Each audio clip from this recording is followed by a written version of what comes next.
Mayong hapon tanan. So after sa lot plotting, proceed na dayon ta sa paghimo og site development plan. But before that, ato sa i-discuss ang setbacks sa commercial buildings. This is according to the National Building Code of the Philippines or PD96. So ang akong gi-assume din nga road right of way is only 10 to 19 meters. So ang iyahang front nga setback is 5, and sa side is 2 meters, and then sa likod nga part is 2 meters. Based sa atong sample nga technical description, ang dalan na tungod sa line 1 2. So kung maghimo ta diri og sa atong example nga 10 meters road right of way, so alinginani na ang iyahang dating. Okay, so this is 10 meters width, no, road right of way na butangan din nato siya og center line. Okay, so kung atong balikan ang setbacks, so kining line 1 to mo ning atubang, so front, so from diha nga line mag na setback diha nga 5 meters. Okay, and then sa likod, ang usually ang akong ginabuhat ana magbutang nagigo og wall, so aron makuha nako ang net nga setback sa likod. Okay, so ang wall na akong i-assume is 0.15. so sa likod nga part, so bali gikan anang net gyud siya minus 0.15, so na magsukod ako dia og 2 meters.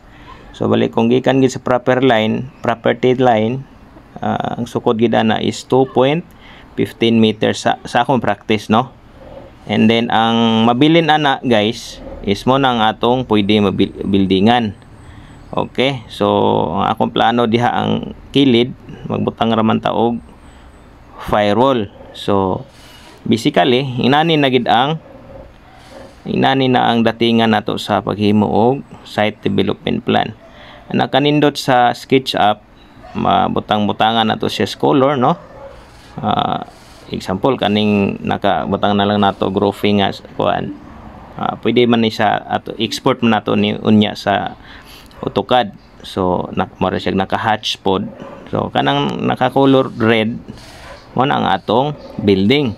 Okay, so importante kay guys nga masunod gid nato ang setbacks nga giingon sa National Building Code para pag submit nato sa plan sa building official, dili na kayo daghan og problema or mabalik atong plano kay wala ni pasarang atong setback.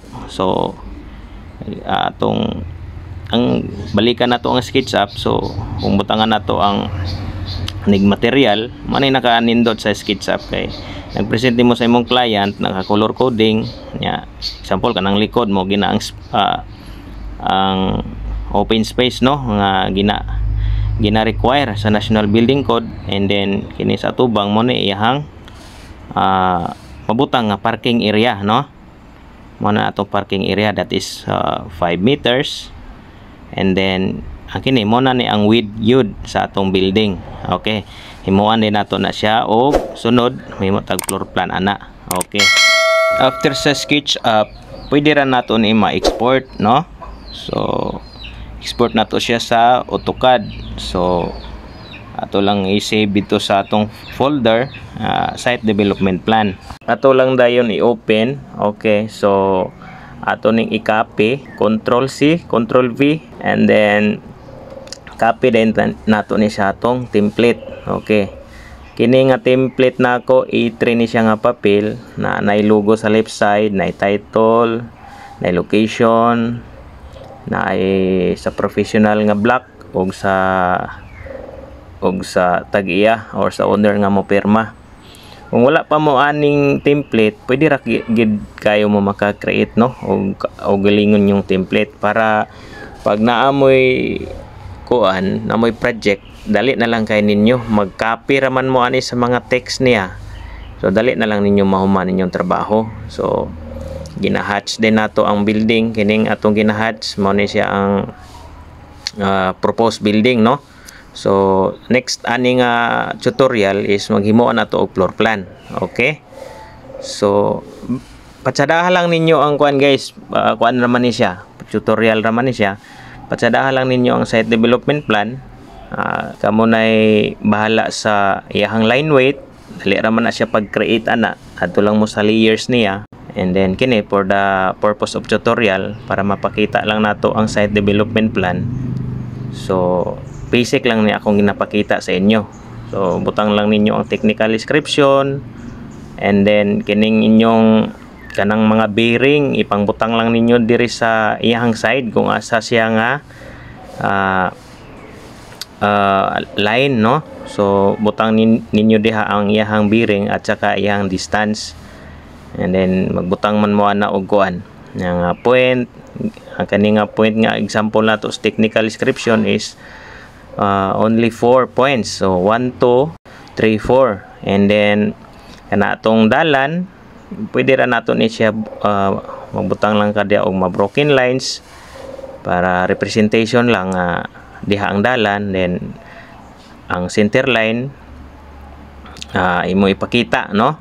So magbutang lang din kag mga point, no? 3 nabutang nimo 4. So kana tanan mga text ana nana sa akong template, i-copy lang nako para dali na lang ko maghuman. Kaning dimension pod na diha, mga line weights, mga kadako sa text. So study lang ninyo ang AutoCAD, okay? And then para mapadali lang gid ang atong trabaho, no? So mo ni siya. So atong i-save sa PDF, and then boom, nga na lang kadali. So nanatay site development plan.